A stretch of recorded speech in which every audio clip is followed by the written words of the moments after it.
Assalamu alaikum, peace be upon you. This is an Islamic moral story on kindness and compassion.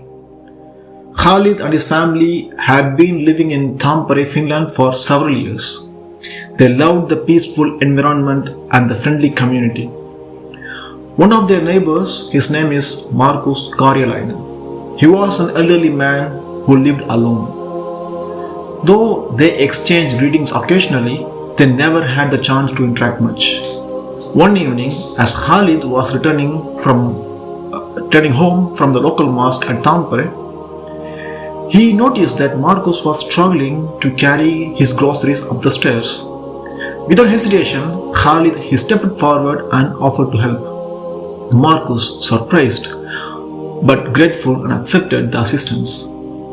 As they climbed the stairs together, they struck up a conversation. Marcus shared the stories of his youth, and Khalid spoke about the importance of helping neighbors in Islam.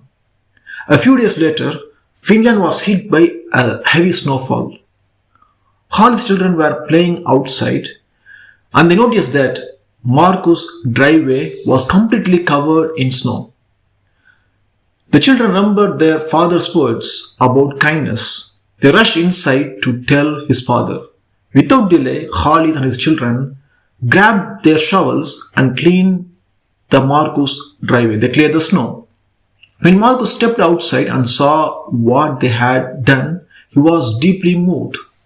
He said, "You didn't have to do this," his voice filled with gratitude. Khalid smiled and replied, "In our faith, taking care of neighbors is a duty and an honor. The Prophet Muhammad, peace be upon him, taught us to be generous to our neighbors."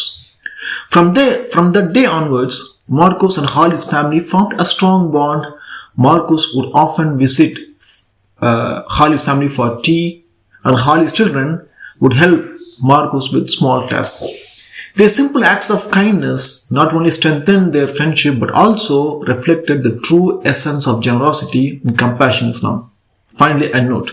This story is fictional and is meant to illustrate the importance of generosity and kindness in Islam.